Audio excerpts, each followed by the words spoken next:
Bismillahirrahmanirrahim. Assalamualaikum warahmatullahi wabarakatuh. Waalaikumsalam warahmatullahi wabarakatuh.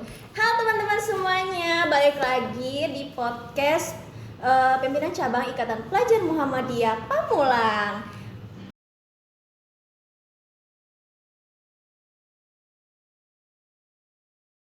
Sudah kali ini kita mempunyai tema yang lagi booming teman-teman, yaitu tema child grooming. Nah, sebenarnya kalian pernah nggak sih dengar istilah child grooming?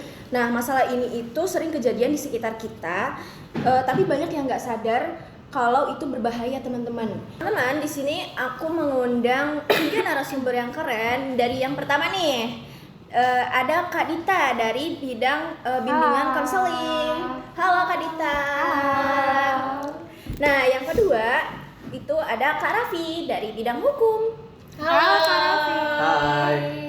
Nah, Kak Raffi itu yang bakal ngejelasin soal perlindungan dan aturan hukum.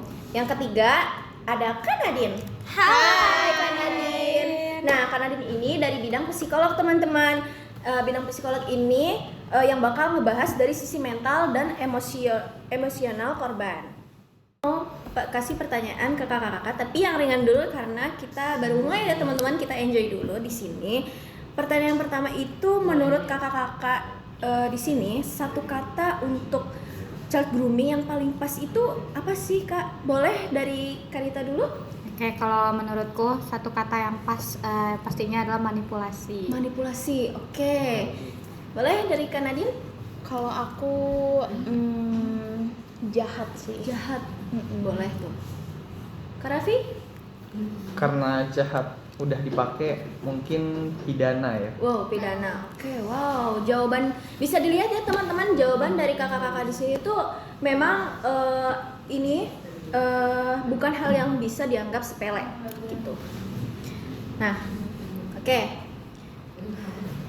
Langsung saja ya teman-teman, kita yang pertama itu dari psikologi.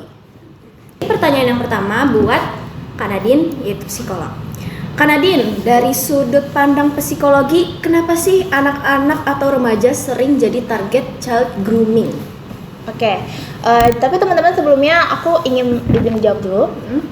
Ini disclaimer, memang aku berada di ranah psikologi, tapi memang ada ilmu yang belum aku sampai sana gitu bahasanya. Dan tentunya sebelum podcast ini dimulai, aku mulai searching dulu nih melalui psikolog Indonesia gitu, penjelasan tentang child grooming ini.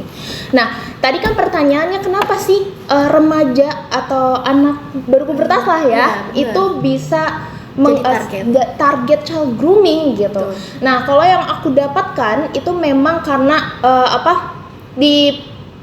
kalau di psikologi itu teman-teman ada yang namanya tahapan tumbuh kembang. Nah, tumbuh kembang ini kita masuk nih dari bayi sampai remaja. Nah, remaja itu kan identik dengan pencarian jati diri. Yes. Jadi kalau misalkan remaja itu memiliki jati diri, maka terbentuklah kepribadiannya gitu. Nah, tapi begini, jati diri itu tidak semata-mata dibentuk jadi gitu dari remajanya. Tapi dari tahapan-tahapan sebelumnya itu pasti ada dorongan yang bisa membuat jati diri si remaja ini. Nah, kenapa sih kadang remaja itu tuh sering jadi target dari child grooming? Karena memang banyak remaja khususnya di Indonesia itu teman-teman ternyata kekurangan yang namanya tumbuh kembang di di usia sebelumnya, sehingga tidak bisa membentuk yang namanya jati diri. Nah, itulah yang membuat orang-orang dewasa, orang-orang yang sudah memiliki banyak pengetahuan itu bisa memasuki pintu celah untuk si pintu si anak-anak remaja ini dan bisa mengambil keuntungan di dalamnya kayak gitu. Jadi memang ada kekurangan, apalagi kalau misalnya kita lihat di Indonesia sekarang ini figur ayah itu masih kurang. Iya, benar. Ya, masih kurang ya. Nah, itulah yang membuat kadang anak remaja itu tidak memiliki dukungan dari orang-orang terdekatnya sehingga tidak memiliki jati diri. Itu sangat bukan tidak memiliki ya, tapi kurang menyadari akan jati dirinya. Kayak gitu, teman-teman. Oh, kayak gitu ya, Kak. Wow, jawabannya sangat-sangat wow, bagus sekali ya, teman-teman. Oke. Kita lanjut ke Kadita dari bimbingan konseling. Nah, Kadita, aku mulai pertanyaan yang pertama ya, Kak. Ya, siap. Aku mau nanya, Kadita, di lingkungan sekolah, child grooming itu biasanya muncul dalam bentuk seperti apa sih? Oke, mungkin karena aku juga hampir sama ya Iya. sama Kak Nadine, masih baru masuk ke dalam prodiko itu bimbingan konseling. Mungkin aku juga mencari pengetahuannya lewat internet dan sebagainya. Mungkin kalau ada di sekolah itu biasanya child grooming ini terjadi karena child grooming itu biasanya itu karena umurnya itu jauh. Iya. Ya, tadi Kak Nadine sudah jelaskan. Yang biasanya kena target itu adalah anak-anak remaja. Nah, biasanya kalau di sekolah itu bisa jadi terjadinya itu dari siswa ke ke warga sekolah atau misalkan karyawan sekolah. Iya. Karyawan sekolah misalkan dari biasanya ya kalau yang ada di SMA itu dari tukang parkir, ya kan, tukang parkir yang ada di sekolah atau mungkin satpam yang ada di sekolah itu kan tingkatannya umurnya itu rentannya jauh sekali. Nah, yang tadi sudah dijelaskan juga sama Kak Nadine, kenapa itu bisa terjadi karena anak-anak remaja itu kan dari 12 sampai 18 tahun itu kalau tidak salah masih yang tadi Kak Nadine juga jelaskan mencari jati diri. Nah, emosinya itu tuh masih belum terbentuk juga gitu. Nah, kenapa bisa ada child grooming di sekolah yang tadi Kak Nadine juga udah jelaskan, karena BK itu sama psikologi itu masih berdampingan ya teman-teman. Nah, kalau di sekolah biasa anak-anak itu pertama tadi cari figur sosok ayah karena di rumah nggak dapat. Nah, biasanya dia juga nyari dari orang-orang terdekat nih, dan kebetulan kalau ada orang yang datang pasti dia yang ternyata dia peduli sama gue gitu. Ternyata dia seperhatian ini loh. Nah, dari child grooming ini dia nyari nih sosok yang tadi dicari, terus juga ngerasa nyaman sama orang tersebut karena Bisa kan dipercaya. iya bisa dipercaya gitu, nyari pelindung lah istilahnya iya. gitu. Itu sih kalau dari psikologi. Dari psikologi dari BK. Jangan ambil bidangku dong. Iya, ya dari BK. Dari BK. bimbingan konseling ya. Terima kasih Kadita atas jawabannya. Dari selanjutnya dari hukum nih, Kak Raffi. Ya. Langsung ke pertanyaan pertama. Dari sisi hukum, bagaimana child grooming itu dipandang di Indonesia nih, Kak Raffi? Child grooming ya? Iya. Ya. Jadi mungkin klarifikasi dulu ya. Jadi kalau misalkan ditanyain untuk dari sisi pandang hukum, mungkin aku berdiri duduk ini. Duduk di sini dalam posisi belum SH ya, belum. Nah, oke teman-teman, di sini kan tadi kakak-kakak yang di sini tuh sudah menjelaskan istilah child grooming ya. Nah, sekarang aku mau tanya, kan kakak-kakak tahu nggak sih sekarang tuh ada buku yang lagi booming yang ditulis oleh Aureli. Dia artis besar, dia menulis bukunya tentang pengalaman dia sendiri yang terkena child grooming pada umur 15 tahun. Tapi dia saat dulu dia memang tidak cerita ke siapa-siapa dan baru diungkapkan oleh diri dia sendiri di bukunya. Dia menulis sendiri sekarang gitu. Jadi baru terungkap sekarang teman-teman. Gimana nih tanggapan kakak-kakak di sini terkait bukunya Kak Aureli? Oke. Oke, kalau misalnya dari aku sendiri ya, tanggapan aku secara Iya. pribadi gitu ya, Iya. berarti Iya. nggak di bidang psikologinya, apa gimana? Boleh atau dikaitkan? Boleh dikaitkan? Boleh dikaitkan. Boleh dikaitkan. Oke. Jadi kalau untuk tanggapan aku sendiri itu buku dari Aureli Mormons ya, betul ya? Ya, yang berjudul Broken Strings. Itu menurut aku suatu hal yang memang harus disalurkan. disalurkan apa ya bahasanya, ini kan pengalamannya beliau gitu, pengalaman yang memang bisa membuat beliau itu merasa sakit lah dalam jati diri beliau gitu ya, bahasanya tanda kutip lah. Nah kalau misalkan di dalam psikologi memang seharusnya hal-hal seperti ini tuh dapat disalurkan dengan baik. Disosialisasikan. Mungkin kalau misalkan kita melihat bagaimana orang-orang melakukan yang namanya coping mechanism. Jadi di dalam psikologi itu yang namanya coping mechanism. Coping mechanism ini adalah cara bagaimana seseorang untuk mengatasi stresnya. Nah, mengatasi stresnya itu dengan melakukan apa? Nah, ini bisa memotivasi lah, bahasanya memotivasi orang-orang ketika sedang mengalami hal-hal yang tidak menyenangkan bagi mereka, itu bisa dengan cara menulis. Itu adalah salah satunya untuk menyalurkan emosi. Itu dalam bidang psikologinya. Ya. Dan juga coping mechanism itu sebenarnya banyak caranya, banyak juga jenisnya. Tapi memang salah satunya adalah bisa menulis. Nah, menurut aku ya, Aureli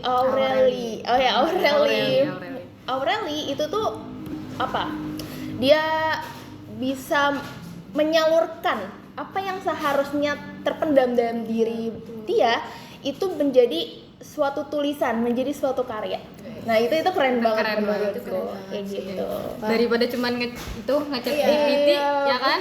Dari tahu cerita GPT daripada dipendam, terus itu kan membuat mental semakin down gitu kan. Jadi kita tuh nggak bisa ngelepas gitu. Nggak bisa ngelepas sesuatu yang seharusnya tuh nggak terjadi pada diri kita.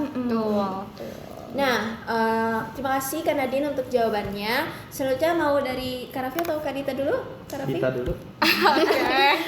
Dilempar lagi kepada saya. Boleh Kak Dita nih. Semangat Kak Dita. Oke, kalau dari pandanganku tentang Broken Strings ini yang Aureli, itu tuh dalam bukunya tuh udah bagus banget yang tadi sudah Kak Nadine bilang ya. Dan ini jadi salah satu sosialisasinya dia, karena dia kan public figure kan. Iya, betul. Nah, jadi orang-orang tuh tahu dan sadar nih, oh ternyata child grooming tuh kayak gini gitu. Kalau dia sudah baca ya, dia tahu kalau misalkan mulai dari perlahan nyaman ya kan, terus habis itu senang berada di lingkaran itu, dan akhirnya jadi punya rasa hutang budi gitu kan. Dan di buku itu kan menceritakan si Aureli ini bertemu dengan seorang si pelaku itu kan berawal dari rasa nyaman gitu. Makanya teman-teman jangan sampai ya ada rasa nyaman yang berlebihan gitu, karena dari situlah tuh karena gini ada kalau nggak salah tuh dari mulai rasa yang manis lama-lama itu akan jadi pahit itu dari situ, kayak dari kisahnya dia sih kayak gitu. Terus gimana sih caranya biar kita tuh sadar dan mengantisipasi gitu. Nah, sebenarnya gini, ini buat teman-teman yang belum pernah ngerasain atau belum terjadi dalam diri teman-teman, jangan sampai terjadi karena kan child grooming ini datang karena memang nggak sadar dan nggak tahu gitu. Kalau misalkan dari diri kita itu harus ditanemin tuh rasa bisa menolak, ya kan Kak? Ya, harus bisa menolak, harus bisa bilang tidak kalau misalkan tidak nyaman gitu. Karena kan diri kita tuh punya sinyal, ya kan? Punya sinyal kalau misalkan tidak nyaman atau tidak suka dengan suatu hal, pastinya dia tuh punya sinyal yang nggak nyaman, kayak gelisah ya, kayak biasa tuh gelisah, pasti ada hal itu. Kalau sudah seperti itu, hati kecil kita udah nggak nyaman, maka bilang tidak. Itu sih antisipasinya. Oke. Wah, keren ya, bagus. Terima kasih Kak Dita atas jawabannya. Ya, Sangat sama-sama. itu diingat ya teman-teman, kata-kata Kak Dita itu antisipasi ya. Oke, Kak Raffi, kan pasti kalau misal kasus child grooming itu kan pasti ada tindak pidananya kan. Nah, tindak pidana apa sih buat pelaku child grooming itu yang ada di Indonesia? Ya, oke. Jadi kalau misalkan kita membahas tindak pidana ya, gitu. Seperti yang tadi udah aku bilang gitu mengenai child grooming ini sebenarnya KUHP atau bukan KUHP, itu tuh termasuk dari dalam hukum Indonesia itu pidana khusus ya. Gitu. Dalam pidana khusus ini yaitu dalam Undang-Undang Nomor 35 Tahun 2014, Junto Undang-Undang Nomor Undang-Undang Nomor 17 Tahun 2016 gitu. Itu mengatur tentang perlindungan anak gitu. Dia merupakan sebuah tindakan atau delik yang diatur secara khusus itu pelarangannya di dalam hukum pidana kita gitu. Undang-undang kita tuh lebih memahami itu sebagai tipu muslihat gitu. Sebagai tipu muslihat, serangkaian kebohongan yang bertujuan agar si anak melakukan tindakan cabul atau tindakan persetubuhan dengan pelaku gitu. Untuk tindak pidananya ya seperti itu gitu. Jadi yang dimana ini ya berkaitan juga dengan sifat-sifat child grooming ini yang memang pada awalnya Aureli ya seperti yang telah terjadi sedang viral sekarang ini gitu kan. Aureli dalam bukunya Broken Strings gitu kan. Dia awalnya ini satu studio sinetron kalau tidak salah kan sama tokoh antagonisnya tuh Bobby gitu kan. Yang dimana Bobby ini melakukan serangkaian pendekatan kepada keluarganya si Aureli ini gitu kan, sehingga mendapatkan image baik di depan keluarganya gitu. Tetapi semakin berjalannya waktu, Bobby semakin hanyut perasaannya ke Aureli pun juga merasa nyaman juga gitu. Akhirnya Bobby ini kan menembak si Aureli ini gitu kan, menembak Aureli, mereka pacaran dan setelah pacaran itu mulailah si Bobby ini melakukan serangkaian tindakan-tindakan atau ajakan, bujukan-bujukan yang mengarah kepada seksual, iya gitu, interaksi seksual di mana Bobby ini mengajak untuk ciuman gitu, memberitahu bagian-bagian mana saja yang Bobby suka gitu, mendeskripsikan secara mendetail gitu. Padahal Aureli pada saat itu masih di bawah umur, gitu kan, masih setengah umurnya di bawah umur, yang dimana di bawah umur itu kan dia belum bisa berpikir secara komprehensif, masih secara hulu dan hilir gitu loh, seperti yang tadi udah dijelasin oleh psikolog di depan saya ini gitu kan. Jadi belum psikolog ya. Iya. Calon SPSI. Amin. Gitu kan. Ya akhirnya lanjutlah kepada manuver-manuver yang lebih jauh gitu kan. Terjadilah persetubuhan gitu dan akhirnya setelah saat itu dunia Aureli ini mulai runtuh gitu kan, apabila kita membacanya gitu, mulai runtuh.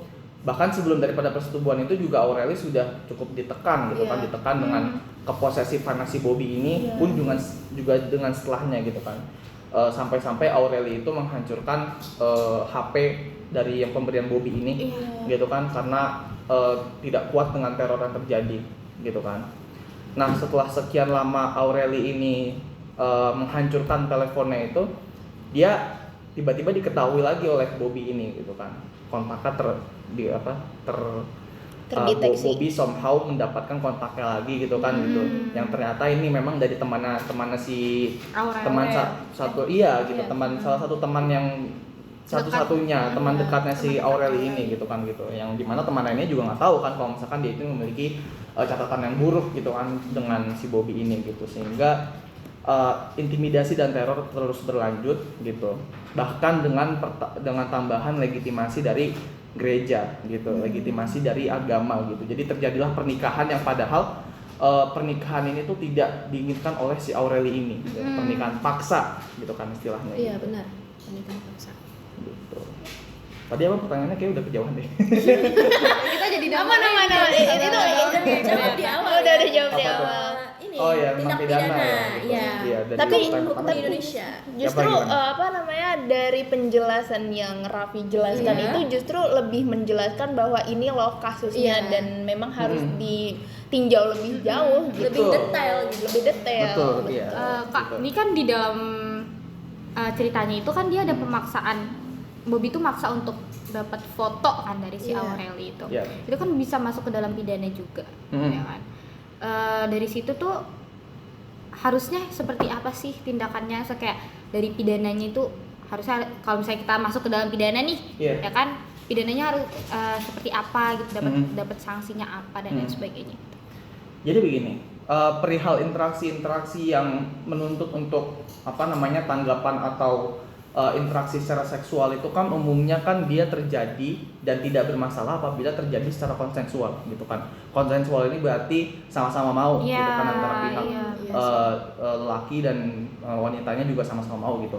Akan tetapi kasus ini berbeda apabila terjadi di anak-anak gitu, yang dimana anak yang dimana berusia di bawah 18 tahun ya gitu, sebagaimana yang undang-undang kita ketahui belum memiliki kapasitas untuk memikirkan secara konsekuen atas tindakannya gitu, belum bisa memikirkan akibat dari tindakan-tindakannya gitu, secara dari hulu sampai hilir gitu, belum bisa berpikir jauh gitu. Nah, oleh karena itu hukum pidana kita itu dalam pasal 76E Undang-Undang Nomor 35 Tahun 2014 yang menjelaskan itu barang siapa yang menipu yang menjalankan tipu muslihat dan serangkaian kebohongan gitu agar korban melakukan tindakan cabul gitu. Jadi kalau misalkan aku baca dari kasus itu minta foto bukil atau segala macamnya misalkan gitu, itu termasuk tindakan cabul gitu. Dimana ya dia memfoto dirinya sendiri karena pengaruh orang lain gitu kan, karena ajakan gitu kan, karena bujukan gitu. Aureli pun dalam bukunya juga ya dia tidak nyaman kan, bukan gak nyaman ya, lebih kepada tidak tahu gitu, karena gini. Ada instingnya gitu ya. Iya gitu, bukan insting ya, lebih kepada kalau saya bacanya itu ketidaktahuan, karena memang sepanjang riwayatnya yang diketahui oleh ibunya si Aureli ini, Aureli itu kalau berhubungan itu nggak terlalu lama bertahannya, gitu kan. Makanya ibunya Aureli ini kepada hubungan yang baru dengan Bobby ini menganggapnya itu ya dia akan kandas seperti yang lainnya juga, gitu. Ternyata enggak gitu loh. Ibunya juga udah dapat legitimasi buat yaudah nih lepas tangan gitu, karena emang anak gua bakal ya nantinya kandas-kandas juga gitu kan gitu. Akan tetapi di kasusnya Bobby ini kan beda gitu kan gitu. Aureli juga yang baru-baru ini mendapatkan hubungan yang seserius itu dibandingkan hubungan yang lainnya juga tidak banyak tahu harus ngelakuin apa gitu kan. Jadinya ketika terjadi ajakan-ajakan seperti itu ya dia antara mau dan nggak mau gitu. Karena dia gitu. merasa nyaman. Iya, merasa nyaman. Maksudnya dia tuh sudah mengenal Bobby gitu loh. Tapi di sisi lain dia juga nggak nyaman. Kok nih orang minta foto seperti ini ya. Gitu. Nah dari situ tuh sebenarnya Bobby tuh udah ada tekanan. Jadi dia tuh minta fotonya tuh maksa dan bilang kalau misalnya itu bentuk cinta, betul kan? Betul. Nah, terus habis itu juga digunakan foto itu kalau Bobby udah dapat digunakan untuk diancam buat ancaman si Aureli gitu. Nah, itu kan jadi kompleks banget ya di buku ini. Betul. Sebenarnya kalau misalkan yang udah didengar dari tadi ini tuh sebenarnya ini bisa masuk ke dalam prosesnya. Iya, betul. Gini, aku mungkin yang aku dengar dari psikolog-psikolog Indonesia bahwa proses ini tuh memang karena Aureli ini kita bilang aja anak ya, karena anak sudah merasa nih, karena anak itu kita balik dulu dari masa lalunya si anak.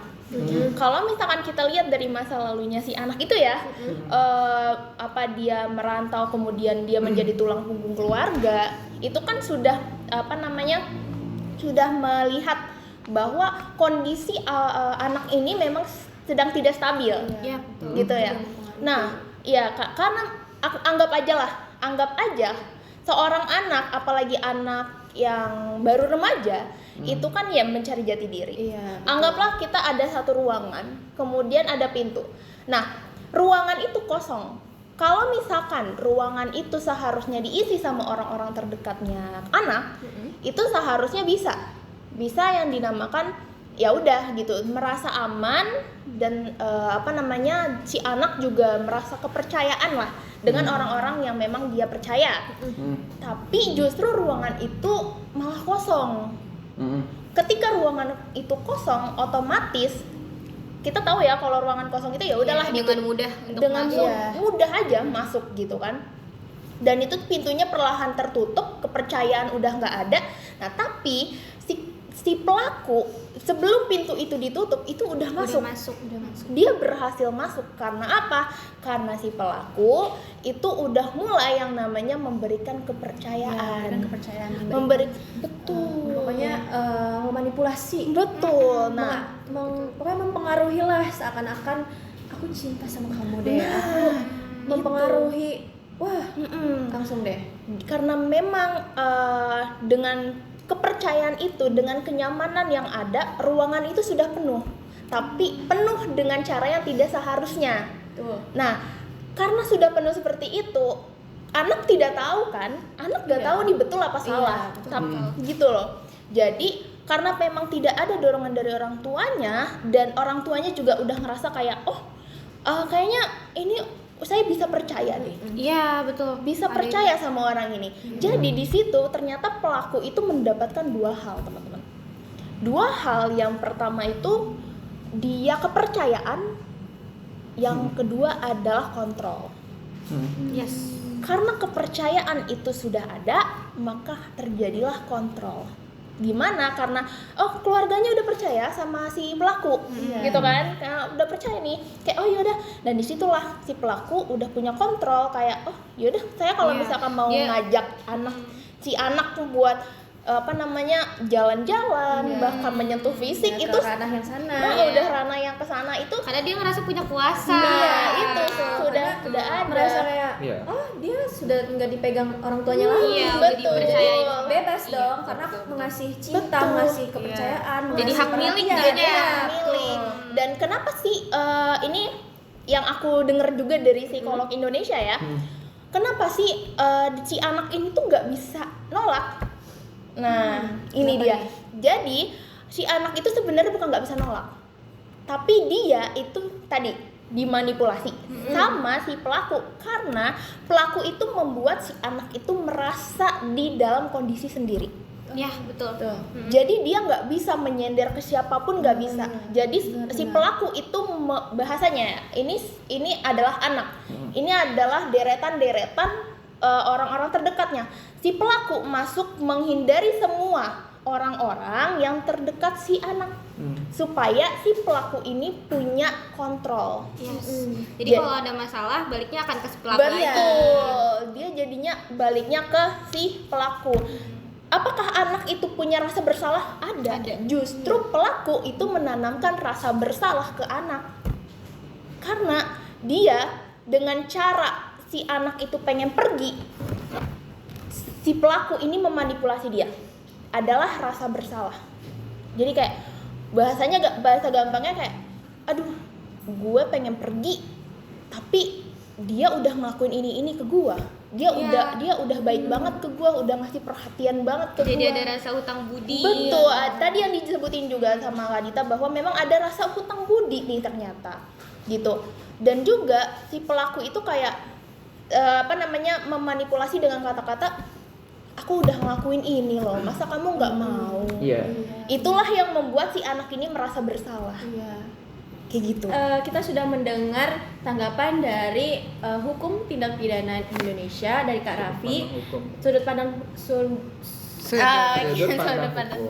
sudut pandang hukum dari dari hukum ya, tindak pidananya seperti apa. Terus sudah ditanggapi juga oleh Kak Nadine dari psikolog. Nah, apakah ada tanggapan dari Kak Dita sebagai bimbingan konseling? Oke, sebelumnya BK itu berperan sebagai upaya perlindungan dan pemulihan anak. Nah, jadi BK ini harus memahami dulu nih dari chat grooming ini kan child grooming merupakan proses yang tadi sudah dijelaskan oleh Kak Nadine, yaitu manipulasi emosi yang memanfaatkan kerentanan perkembangan si anak. Nah, BK melakukan deteksi dini melalui perubahan perilaku anaknya, terus membangun hubungan konseling yang aman, terus bebas dari penghakiman. Jadi kita tuh harus yang memvalidasi apa yang dirasakan gitu. Terus membangun hubungan konseling serta membangun membantu anak memahami bahwa pengalaman yang dialaminya ini bukan kesalahannya dia gitu. Nah, selain itu BK melakukan asesmen namanya psikososial. Nah, namanya asesmen psikososial untuk melihat dampak emosionalnya dan relasi kuasa yang terjadi. Nah, kemudian BK ini harus berkoordinasi dengan orang tuanya. Terus kalau misalkan dia dalam lingkungan sekolah, maka harus koordinasi dengan pihak sekolah juga. Terus juga sama lembaga terkait. Misalkan dia memang sudah betul-betul tidak kuat dengan keadaannya, maka perlu nih dampingan dari konselor atau dari psikolog gitu. Jadi kita harus saling berkomunikasi gitu. Nah, kita tuh juga harus mencegah traumanya ini berkelanjutan. Jadi perlahan didengarkan, terus habis itu juga memahami kondisinya seperti apa dan diberitahu bahwasannya diedukasi lah untuk relasi sehatnya, terus literasi digitalnya begitu. Begitu Kak Dika. Oke, terima kasih tanggapannya ya. Selanjutnya ini kan teman-teman kita sudah mendengarkan tanggapan-tanggapan dari kakak-kakak yang di sini dari hukum, psikolog dan juga bimbingan konseling. Diakhiri dulu. Ada sesi selanjutnya kan? Oke, sesi selanjutnya ada pertanyaan karena kita membuka MGL di link di IG PCIPM Pamulang untuk mereka-mereka yang mau menanyakan tentang child grooming atau mau curhat lah, oh aku pernah mengalami ini, gimana cara menghadapinya, atau misalnya punya pengalaman atau misalnya punya temen kayak gini gitu. Nah, ada pertanyaan nih Kak dari MGL. Oke, pertanyaannya, kenapa di era ini masih awam mengenai child grooming ya? Oke. Dari siapa dulu boleh? Dari aku dulu ya. Oh, Oke. oke.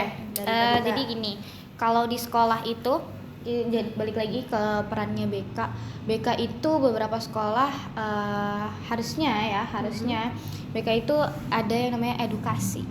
Nah, terkait dengan child grooming, terus seksual, terus sama beberapa yang terjadi di kalangan remaja ini.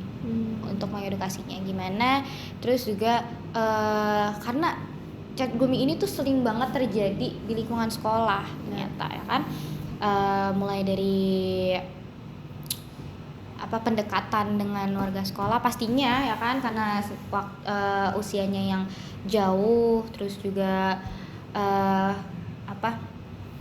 di sekolah juga kan nggak mungkin semuanya seumuran gitu kan, ada yang lain-lain lah gitu. Makanya edukasi ini harusnya ada di dalam sekolah gitu, dan guru BK berperannya harus selalu update.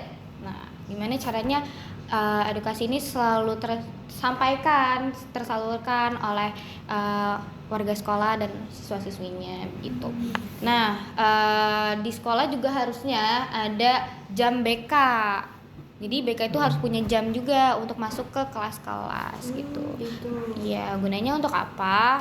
Pertama untuk pendekatan dulu antara siswanya, terus nanti kan dari situ sudah terlihat nih analisanya, ternyata ada anak yang mungkin dekat sama penjaga sekolah atau karyawan sekolah lainnya, maka itu harus jadi antisipasinya nih dari guru BK. Dari situ mulailah timbul yang namanya edukasi gitu. Makanya BK harus selalu upgrade dan selalu mengembangi gitu. Oke. Cukup Kak? Cukup. Oke, terima kasih jawabannya Kak. Boleh dari siapa dulu? Kak Nadine? Oke, kalau sebenarnya ini secara gambaran umum aja ya. Iya. Kenapa sih child grooming itu masih Awam. awam gitu loh. Nah, jadi kita ngeliat dulu nih pola masyarakat, bukan pola masyarakat ya, maksudnya pola lingkungan gitu. Kalau misalkan di lingkungan kita tadi udah sempat disinggung juga psikososial. Jadi di dalam psikologi itu ada namanya psikologi sosial yang membicarakan soal lingkungan yang memengaruhi individu dan individu yang memengaruhi lingkungan.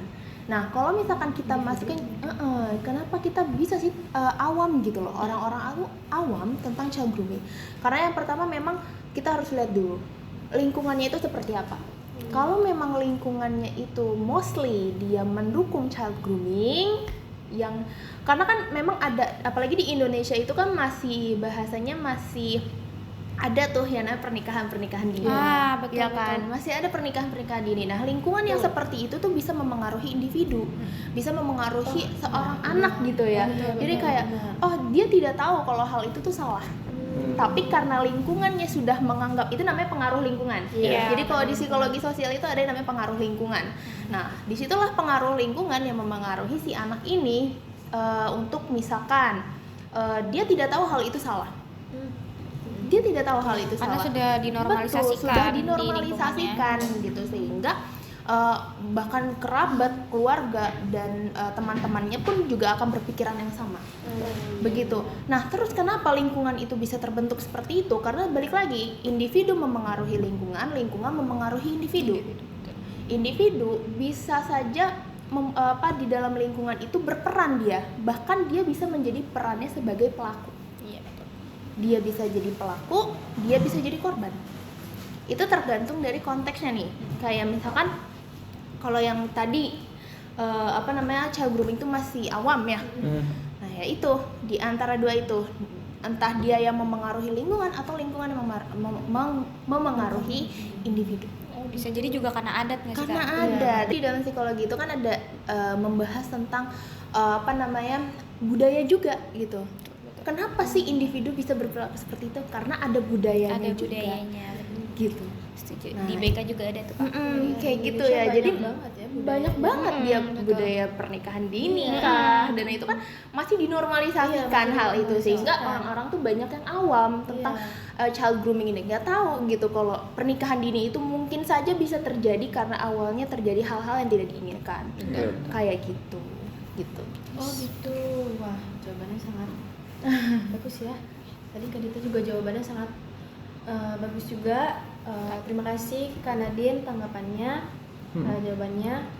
Oke teman-teman, kita sudah berada di penghujung acara podcast hari ini. Terima kasih banyak kepada kakak-kakak yang di sini, Kak Dita, Kak Nadine, dan Kak Raffi yang sudah meluangkan waktunya untuk memberikan ilmu-ilmu mengenai child grooming.